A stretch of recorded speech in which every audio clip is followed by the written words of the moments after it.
Hi, friends. How's it going? How's your week? Did Did you get a promotion? you get fired? Did your boss quit? And you didn't find out until the last possible second? I hope you're listening. I'm not salty. Side eye. So we're bringing you an episode that nobody asked for, but we wanted to do on the lost Roanoke Colony. No one asked, buddy. Didn't ask, buddy. Didn't ask. I thought it would be a pretty cool idea. Yeah. It was fun getting into, like, the history of how they even got there. That would be fun. But then my portion of it... I know it was a bit of a struggle, wasn't it? Yeah, I was on the struggle bus for like 3 days. I thought there would be so much. And I do have a decent amount, I guess. I got like 3 pages. Really 2.5. But like... There weren't as many spooky... theories? Yeah. There weren't as many theories out there as I thought there was. Well, I guess we can jump right into it, if you want to. Get on it. In 1584 CE, the English were behind in the European race to colonize newly discovered parts of the world. The Spanish were pillaging the Americas, and the Portuguese had long been trading in West Africa.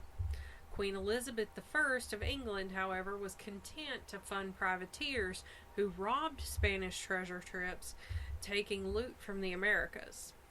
In March 1584, the Queen finally agreed to attempt a settlement of colonists in the area that Sir Walter Raleigh would name in her honor, Virginia. I have not figured out how that's in her honor, but we shall move on. This region, which is today part of North Carolina, was visited by Englishmen in the summer of 1584, as Raleigh was very eager to use Queen Elizabeth's 6-year patent to establish a new world colony where settlers would have equal rights to any citizen in England. During this expedition, known as the Amadas Barlow Expedition, explored the region and made contact with the indigenous people whose main settlement was on Roanoke Island. Relations were friendly, and meat and fish were acquired in exchange for cloth and wine. The local chief, when I reread this earlier, I was like, that doesn't look very... But, Wingina? I read it as Wingina. That's exactly what I read it as. I like it. We're going to go with Wingina. The local chief even entertained the Europeans with a great feast. 2 Roanoke natives then volunteered to accompany the explorers back to England. Manetto and Wanchese? We're going to call him Cheese. Back home, I feel like that's disrespectful. I mean no disrespect. Back home, Barlow described Virginia as a land of plenty with peaceful natives, and he showed off the skins and pearls he had acquired via trade. This definitely gave off the impression that this was indeed a spot worthy of further exploration and a good candidate for England to establish its first permanent colony. Raleigh was once again found himself being the mastermind behind the project to extract the riches everyone hoped the new land could provide. However, being on trend for the time, the Europeans were not mindful of the challenges involved and did not have much concern at all for the people who already inhabited the region. Both of these mistakes would combine and lead to the ultimate failure of England's first attempt at colonization in the Americas. In 1585, adventurer Richard Grenville was given command of a small fleet that sailed to North America with a group of colonists. Queen Elizabeth did not provide the group with any financial backing despite the flattery of Raleigh's name choice, but she did provide the expedition with the 160-ton ship Tiger. The group left Plymouth on April 9th, 1585 on a fleet of 5 ships, Tiger being the largest. The crew included a young Thomas Cavendish, who would later circumnavigate the globe in 1586 to 1588. Another famous name in the group was John White, celebrated cartographer and artist who mapped and captured the sites of this corner of the New World. White would paint the colony, wildlife, and peoples of the region, creating an invaluable pictorial record which still survives today. It was said that White created the only success of the entire expedition. Also on board were the returning natives, Manteo and Wanchese.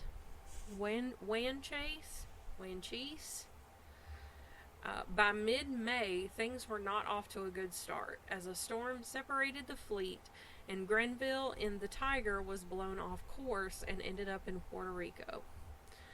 A few small Spanish vessels and ports were then plundered in the Caribbean in order to pay for the expedition.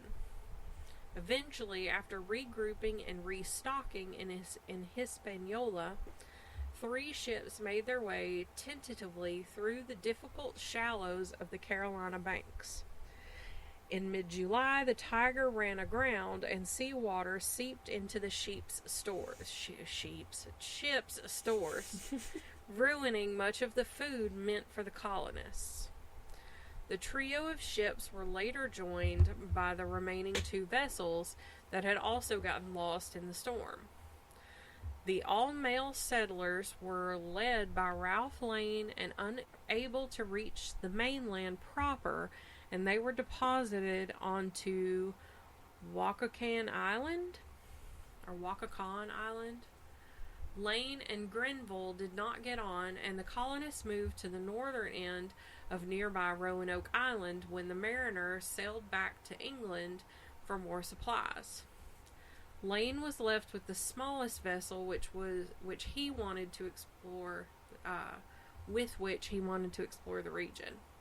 Initially, there was some trading between the settlers and the Roanoke natives, thanks to Manteo and Wanchese acting as intermediaries.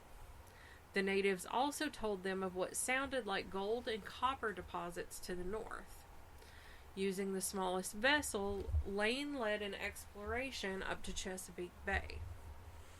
Back at Roanoke, when spring arrived and the food supplies of the settlers grew short, relations with the natives soured. The settlers had arrived too late in the season to grow their own food, and few of them had any farming experience. The natives were unwilling or unable to hand over any of their own supplies, and relations became increasingly hostile. Around mid-June, Manteo informed Lane that the natives planned to attack the colony, and so Lane struck first in a raid that killed their chief. Fortunately for the Europeans, outside help would arrive within a week. Meanwhile, off Bermuda, Grenville had captured the 300-ton Santa Maria de San Vicente on his way home. The capture of sugar, ivory, and spices would pay off the expedition costs. The next summer, Grenville returned to Virginia with new provisions for the colony. But what he did not know was that Lane and his fellows had already left on June 19, 1586, and sailed back to England with Sir Francis Drake, who was fresh from one of his raids against the Spanish in the Caribbean. Grenville missed the party by only a few weeks, but he did leave 15 men and 2 years of supplies for them to hold out until new colonists might arrive. But these men were never seen or heard of again. Despite the numerous hardships of the first attempt at a settlement, interest was piqued by the returning colonists who showed off such novelties as tobacco and potatoes. In 1587, a second colonizing expedition to Roanoke was organized, again masterminded by Raleigh. John White was to be the colony's governor, presiding over 117 settlers, of which included families. There were 89 men, 17 women, and 11 children. That's a large men to women ratio there. Right. I was thinking about that. I was like, I hope all them women are married and that their husbands are protective. Each family or male would be given at least 500 acres of land by the crown. And there was the assumption that this land belonged to Queen Elizabeth I in the absence of any other European presence. Native rights were not considered. Bastards. The plan, right? What's new? The plan was to choose a new site in the Chesapeake Bay area, but as the crews of the expedition ships were more keen on privateering in the Caribbean than sailing up and down worthless waterways, the colonists were deposited back on Roanoke Island on June 22nd, 1958. July 22nd. July 22nd, 1587. Naturally, the Roanoke natives had not simply forgiven and forgotten the raid on their village and the murder of their chief 2 years prior. Excuse me, ma'am. You can't just be coming up on somebody's podcast talking shit like that. What do you got to say? You're being disruptive. What do you got to say? This little cat. And now that she has her moment, she's going to be quiet. Right. Okay. So, because the former group had murdered the chief 2 years prior, this meant that there was really no hope at all for these new settlers to establish a peaceful trading partnership, which became painfully obvious when one colonist, George Howe, was found dead on the beach on July 28th. In August, the colonists requested that White return to England in person in order to persuade the government to send supplies as fast as possible. White agreed, even though this meant leaving his family, which included his granddaughter Virginia Dare, the first English colonist to be born in the Americas.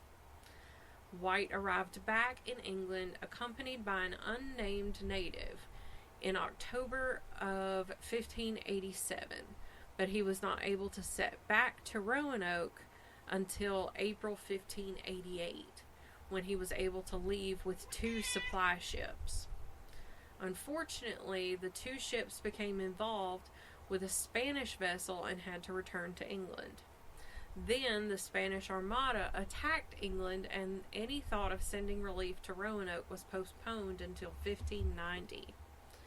When White finally arrived back in the colony on August 16th, 1590, there was no trace of the colonists in the abandoned stockade except for one word being carved into a tree trunk: Croatoan. This was the name of an island some 50 miles away and suggests that the colonists decided to move there, maybe for greater safety. White was unable to investigate this because of storms and was forced to return to England. It is difficult to imagine what he felt like having to abandon his family. The Roanoke Colony then became widely known as the Lost Colony, and nobody has ever discovered the final fate of the Roanoke colonists, but there are a handful of theories. A handful. A handful. A small handful. I was on the struggle bus with all these episodes almost. Alright, so I'm gonna go over. She's just interrupting me. Man, that face. Daggers. She's very angry today. Are you on your period? Is it time? She's like, I'm fixed. I don't get that. I know, but would you be on your period if you weren't fixed? Is it your time of the month? Are you cranky? Do you need chocolate? Every day is that time of the month. This is true. Because she's like this every day. Anyway, So, how does a whole colony of people just disappear? So, we think that this mystery is still unsolved. I took a deep dive into some theories as to where these people may have gone. Jesus. She's still going. So in 2012, a new lead brought forth a huge discovery. Researchers found invisible ink on a map at the British Museum in London that White had painted. This map was of the Elizabethan era U.S. Titled La Virginia Pars. It's presumed that the invisible ink was to guard the information about the colonies from the Spanish. This ink outlined two forts, one 50 miles west of Roanoke, which, according to White's writings, this was the same distance away that the colonists told him they planned to move. Archaeologists investigated the site in Bertie County, North Carolina in 2015. There was no indications of a fort, but 24 shards of English pottery were found just outside of the village walls. This was dubbed Site X. In December 2019, Site Y was found holding more fragments of ceramics from different parts of Europe. These fragments came from vessels used for food prep and storage and suggested long-term presence. It's also believed that the note left behind that just simply said Croatoan was an indication of where they went. Croatoan was the name of an island south of Roanoke that was home to a Native American tribe of the same name. It's possible that they would have met a grisly end. It is also possible that there is promising evidence that they may have just simply joined in with nearby friendly tribes. There is, of course, archaeological finds that show English pottery was found alongside native artifacts.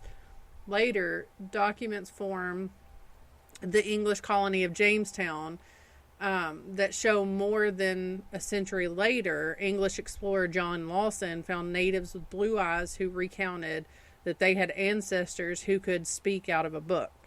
They were also described to wear unique clothing, or clothing that was unique to the English, as well as have two-story thatched roof houses. According to others, the whereabouts of the colonists were known by the Spanish. It is believed that the colonists were deliberately left at Roanoke by Sir Francis Walsingham, who was the Secretary of State to Queen Elizabeth I, in hopes that they would not survive, which would bring down Sir Walter Raleigh, who was a favorite of the Queen. Raleigh had funded the expeditions to Roanoke and received a patent to all the land in the New World he could settle. The settlers would have walked into a violent shift in the balance of power among the Native American tribes. The tribes that were friendly with the colonists lost their hold on the areas as the more hostile tribes took over. If the colonists took trips more inland, they were almost assuredly met, and the men would have been killed and the women and children taken as slaves and traded along what is now Georgia to Virginia. Now, let's get in, because, it's the Wonders of Weird podcast, and we talk about weird shit. Yeah. So let's get into the supernatural theories surrounding the disappearances. These were kind of interesting. There are stories of evil spirits, witches, and monsters. According to a legend, the Croatoans believed that there was a reptilian devil that roamed the woods that would possess people. The devil would invoke feelings of jealousy, paranoia, and violence. This would have caused the colonists to turn on each other after White left for England to bring back more supplies. In 1901, there was lightning. In 1901, a poem written by Sally Saldell Cotton explained what became of the group, and more specifically a young woman in the group by the name of Virginia Dare. She explained that a tribe adopted the girl, and later she fell in love and was engaged to a stud muffin chieftain. After the engagement, a jealous witch transformed her into a white doe to stop the marriage, and damning her to roam the woods for eternity. This story kind of tracks, as Croatoan belief includes a spirit on the island that would turn people into trees, animals, stones, or any other part of the land when it felt offended or angered. Thus, if the colonists were exploiting the resources or abusing the land, the spirit would be enraged. By this theory, the people of Roanoke didn't disappear, they were just absorbed into the land. So, I mean, they could still be there. They're just almost said it. They're just a tree now. Yeah. Other Native American legends talk about a wild spirit in the form of a beast called, pause for a dramatic effect, the Wendigo. Supernatural all over again. This spirit takes over bodies of cannibals. I also found a story about what is called dare stones. These are a series of stones that were discovered from 1937 to 1940 that supposedly told the story of what happened. They are named this because they are believed to be written by John White's daughter, Eleanor Dare. Most historians believe that the stones are a hoax, but many believe the very first stone that they found was real. The inscriptions were consistent with the phrasing of the time and the tools that would have been used to carve them. The inscriptions on the first stone stated that Eleanor's husband and daughter were dead, and asked that whoever were to find the stone would inform her father. The inscription read as, Ananias Dare and Virginia went hence unto heaven, 1591. Any Englishman should show John White, governor, and I don't know. It's the way it's written is like she was phonetically spelling. Yeah. The flip side of the stone showed that only 7 of the colonists were left alive and that the natives murdered the rest. It was signed EWD, Eleanor White Dare. In 1940, 47 more stones had been found dating until 1599. One stone dated 1592 claimed that the survivors of Roanoke are safe, living with the tribe in the Nakuchi Valley in Georgia. I'm sorry, I'm a 15-year-old boy sometimes. One stone from 1598 claims that Eleanor Dare had married the local chief and that she had given birth to the chief's daughter, and the tribe was very angry about it. Eleanor requested her father bring the girl back to England with him. A stone dated 1599 also states that Eleanor Dare had died and the daughter named Agnes had survived her. While the stones, or at least the first one, proved that there was life after the disappearance, word of abductions and plagues still circulate. So, with that said, why wouldn't there be a theory that involves alien abduction? Yeah. Maybe that hidden symbol on the map that they found indicated a craft landing spot and not a fort. Or maybe, finally, I wouldn't be living by the wanderers of weird potential if I didn't include that there is also a theory that a zombie researcher believes that an undead infection on the island may have wiped out all of them. Whatever the case may truly be, I'm afraid that we will never actually know until someone invents or lets it out that they have already invented a time machine where we can go back and see it firsthand. Yeah. Don't know that I would want to. I would want to watch it like I'm watching a movie. I wouldn't want to live in it. I wouldn't want to be there because, like, I have this thing about smells. I can't do stinky stuff. And it was probably stinky. It was probably really stinky. But that's what I got. Another short episode. Another short episode. Amari, you got anything to say? She's licking herself. You don't do American Horror Story. I've only watched one season of it. They did a season over this, but I haven't watched it in years, so I don't think that it just basically shows that they, like, just up and disappeared, but, like, all the people of the colony, like, the ghosts come back and, like, kill everybody. I mean, honestly, probably what happened is, like, the natives were still all pissed off at them, and then they were running out of supplies, and maybe like somebody stole something they shouldn't have, and then everybody got murdered. Maybe they just got hungry. Maybe they all ate each other. All right. And not in a good way. Yeah, not in a fun way. I couldn't do it. Sometimes I have a hard time biting into chicken because it's. I was gonna say I'd probably starve to death or like go. I can't get chicken biscuits for breakfast anymore because of the texture. Like, it's just. If it's the kind that like will pull apart easy, it's okay. But like I don't like biting into chicken against the grain. No, I can't. I'm very weird about my chicken.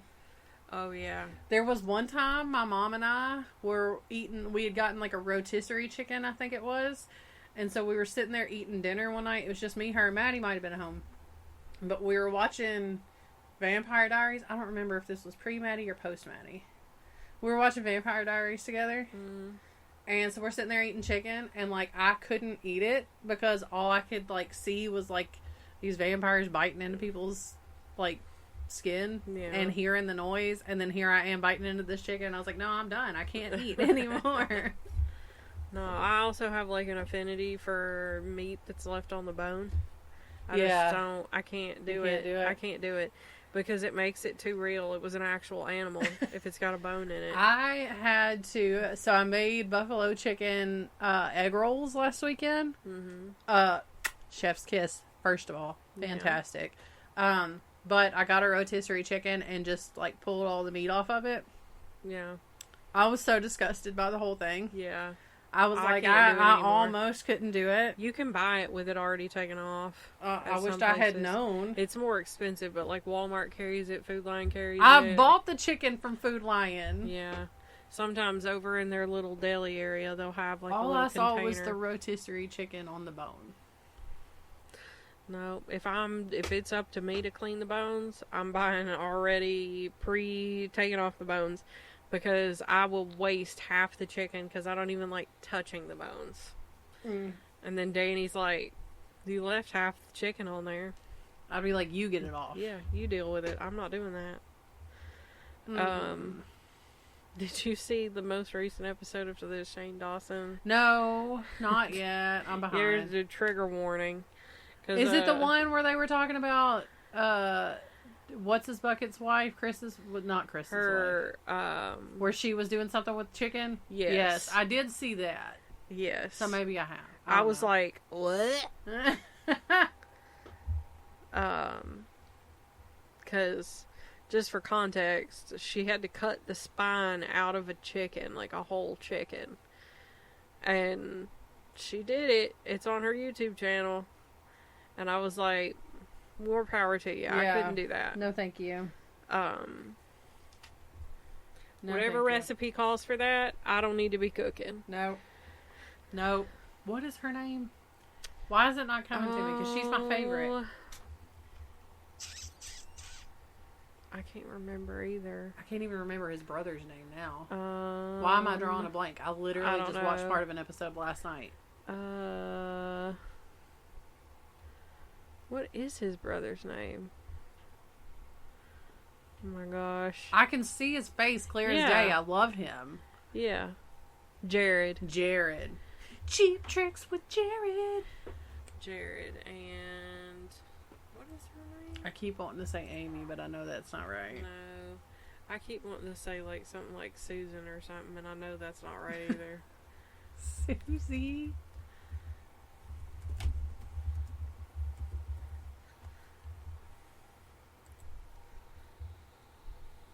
She's Googling. What is her name?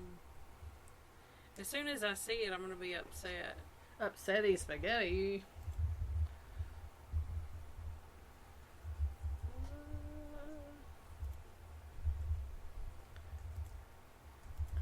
If y'all haven't looked up Shane Dawson's podcast, and it might not be your cup of tea, but they're funny.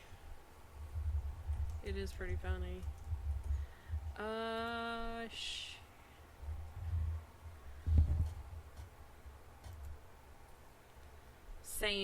Sandy. That's right.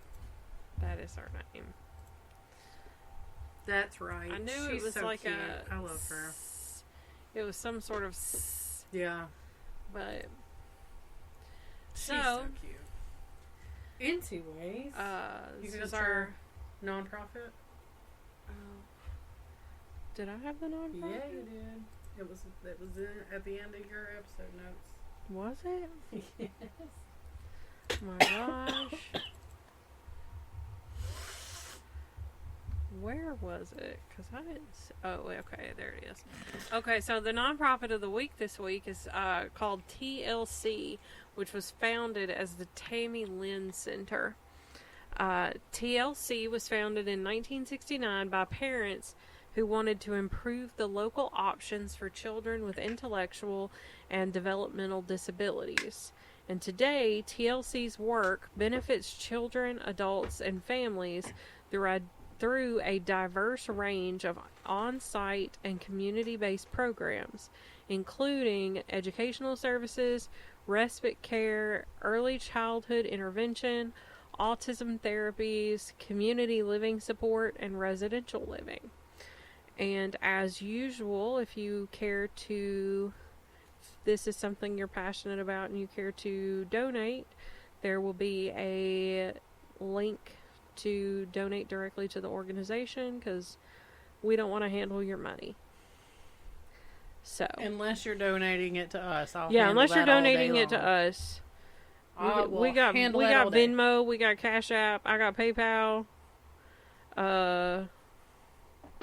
Hit me up.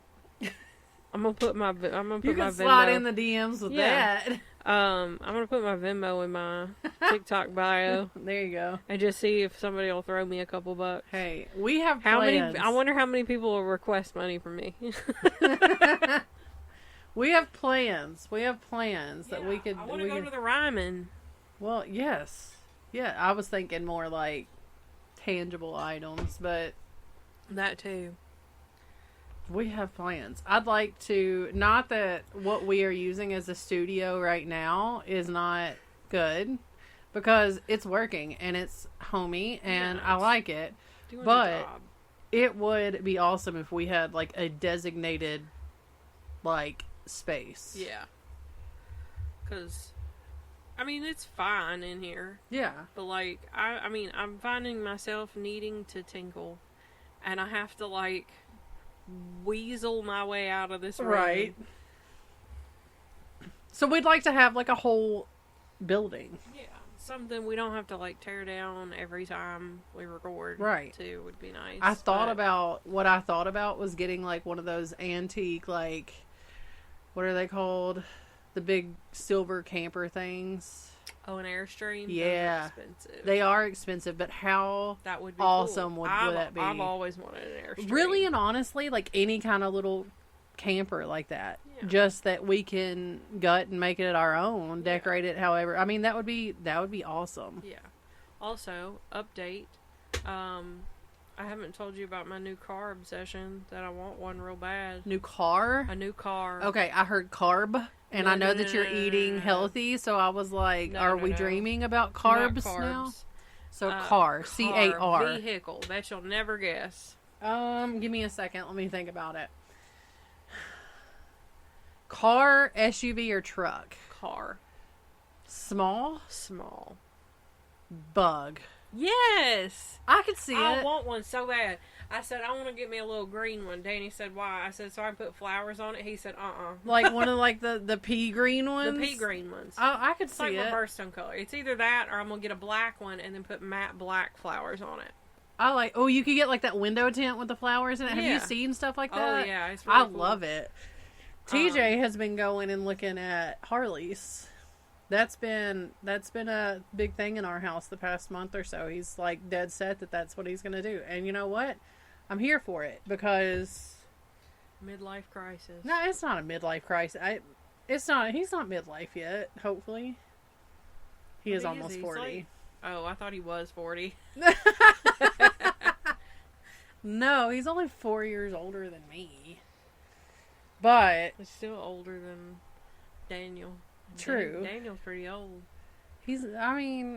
But he's been looking at these Harleys. I'm here for it. I love riding a bike. I used to ride, from time to time with my parents or whatever. It scares me. I'd rather get a trike. I have to not think about it because, like, the whole time I'm riding, if I really think about it, I'm like, if we hit a rock the wrong way, we're down. And then, like, my skin is gone. It's down to bone, and I'm going to break another hip. And well, so the other day, we had to go drop off a box of T-shirts somewhere. And we're going to work, and we're just do down 41A. And all of a sudden, this motorcycle is, like, right on our butts. And Danny goes, I wouldn't get too close because my car smokes. And next thing we know, the guy's flying around us on a double yellow. But guess who's coming around the corner? A state trooper. Yes. So then the guy, like, panics. And he's, like, he takes off. And, of course, the state trooper's not turning around. No, like, they're not going to chase a bike. Yeah. And, but guy takes off, and then he passes, so he passed us on the left. Then he passes the car in front of us on the right on a bridge and, like, grazes the wall of the bridge. And Danny was like, he was messing with something. He was like, he probably had drugs on him because he was like, as soon as he saw that state trooper, he was digging in his, like, the saddlebag or whatever. And when he hit the bridge, saddlebag gone. And he was like, I'm not going back for that. Danny was like, should we turn around and go get that? I was like, no, we're already running late. Curiosity would have gotten me on that one. Well, we went and looked after work. I was like, I guarantee either he waited like an hour or so and came back for it, or somebody else will pick it up. And I think Danny's still kind of sad we didn't go get it, but there are some really stupid people on bikes. Yeah. But I know there are people that are, like, super careful. The biker community as a whole is a very caring, what cracks me very up is, awesome like, whenever community. I see somebody on those little crotch rockets and they wave at a guy on the Harley, do a little wave, and the guy on the Harley is just like, fuck you, I'm not waving at you. Oh, I said it! Oh! Fuck! Motherfuck! Damn. Anyway, I didn't even catch it, but TJ, I could have just went on about my life. TJ, when he said something about getting a bike a couple weeks ago, I got tickled about it because I was like, he's got a buddy that rides like crotch rockets and stuff like that, and he's in like he's got like a group of friends that they all ride together. Yeah. They're like a club, but not like one of those clubs, not like a Sons of Anarchy type club. Yeah. And so I was like, oh, are you going to join a club whenever you get a bike? And I was like, oh, you could join their club. And I was like, are you going to let them stomp you in? Are you going to let your friends stomp you in? Huh? And this friend happens to be like a beanpole. I wonder if it's the same club we do some hats for. I don't know. But do you know the name of it? No. But this friend happens to be like a beanpole, and TJ is not. You guys have seen, I have posted pictures with him in it. TJ is not a beanpole. Yeah. This person is. And so I'm like, are you going to let him stomp you in? And like, he goes, I wouldn't even feel it. I'd be like, are you done yet? Have you started yet? And I said something to this friend about it, and he was like, I'd be like out of breath already, and he'd be like, are we starting? But no, they don't do that in that club. It's not that type of club, but I just thought it was funny. Yeah, we've been doing hats and stuff and T-shirts for a motorcycle club around here. I don't have a club. These guys, I think, are based out of Clarksville. I don't know. I have no idea. The head guy lives. So I don't think so. If that tells you what kind of club it is. No, that's not going to be his club, I'm sure. I do also have a funny story about that. So we work with this automotive. We also do a bunch of hats and stuff for a local like truck accessorizing business. Mm-hmm. It's like they put the lift kits and the lights and stuff. The yee stuff. They think it's ugly, but the yee boys are buying it. So, but anyway, so one of them raise hell and eat cornbread. No.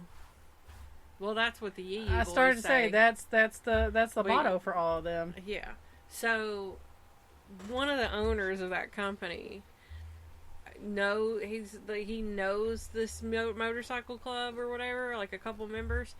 And apparently the guy was like, "Oh, I need to bring you a hat. I need to bring you a hat." And so, of course, dude's like, "Okay, I'll take a free hat, whatever. If he's giving me a hat, that's cool."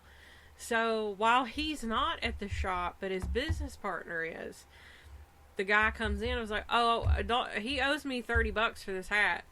And because dude didn't know, because he didn't know the situation, he gives him his $30, and dude goes on about his day. Well, the other guy comes in, and he was like, "Oh yeah, I paid so and so for your hat." He goes, "You paid him for that?" He was like, "I thought he was giving me a hat." And then because we do the hats, we have some in the shop that they haven't picked up yet. And Tanny sends him a picture. He goes, "You got $29.99. You can have one." He was like, "Oh, I can't afford another one of them." Another one of their hats. Oh, Lord. Got. I was like, that is the funniest thing. That's some shady shit. I was like, it doesn't shock me at all. But I was just like, you imagine you thinking you're getting a free hat, and he's like, right? You're not there to defend yourself. And so he's like, "Yeah, well, here's $30 for this hat." Good Lord. Good. He's Lord. like, "I didn't even want the hat." It's like, I was just taking it because I thought he was giving it to me. Right. It's the most expensive hat you didn't want ever. Right. Cheese. Oh, cheese Lord. and rice. Well, guys, thanks for coming to another week. Make sure that you're following us on the socials. Instagram. Facebook. X. Sounds like a drug. TikTok. Email us. wanderersofweird@gmail.com. Send us your episode ideas, topic ideas. Yeah. Spooky stories. Spooky stories. Make sure you let us know if it's specific to your state. Like, yeah, if it's like, because if it's one we've already done, we're circling back. So, eventually, yeah. So hit us up with your stories. We'd love to hear them. Absolutely. Especially if it's out of a state that there's not very much out there on, because like some of these states we be struggling. Yeah. But all right, guys. Oh, who are we sharing with this week? I'll let you decide. I got very personal last week. And you didn't tell me the story between the episodes. I'll tell it to you in a minute. Anyway, share it with your local motorcycle club. There you go. Charge them $30 for telling you about the podcast. Let me tell you about this podcast, but first you got to pay me $30 to tell you about it. No, you tell it, and then you say you owe me $30. Oh, but yeah. Let them know about it. If you're in a motorcycle club, tell all your friends. Yeah. Tell all the members. If you know of any good dealerships that have a good Harley, let us know. Yeah. I'd like to ride a trike. The three-wheeled ones. It seems safer. I know they're ugly. They're harder to turn, from what I understand. I just won't turn. I'll just drive straight. Give in to the intrusive thoughts. I always like the TikTok that's like, I think our intrusive thoughts are just us daydreaming, and why not act on them? And then it'll cut to somebody who stitched the video and goes, "This is not for you. This is not meant for you." I saw something that was like, intrusive thoughts like that are not intrusive thoughts, and they called them something else. Crap, what was it? I don't remember. Well, like invasive thoughts, maybe, because like intrusive thoughts are like, what if I, like when I'm cooking, if I'll see that the burner is beet red hot, and I'll be like, if I touch that right now, I know it's gonna be hot. I know it's gonna burn. Right. But I'll just, what if I touch that right now? Or like, what if I close my hand in this door? Or, I don't know, dumb stuff. Like, what if I left my house right now and then it burns down while I'm gone for 5 minutes? That's something that you think of. Yeah, that's something I think That's of. what I'm saying. What if, because I haven't heard back from Daniel for 5 minutes, what if he's dead? I do that. Like, if it's been longer than an hour and I hadn't heard nothing back, dead. Just assume you're dead. I'm going to start not replying to your texts for at least an hour now. Well, sometimes you do be like that, but... I do? Sometimes. It's not often. Sorry to but say, every I'm once in usually a pretty while, quick to respond. I'll be like, she okay? She did. But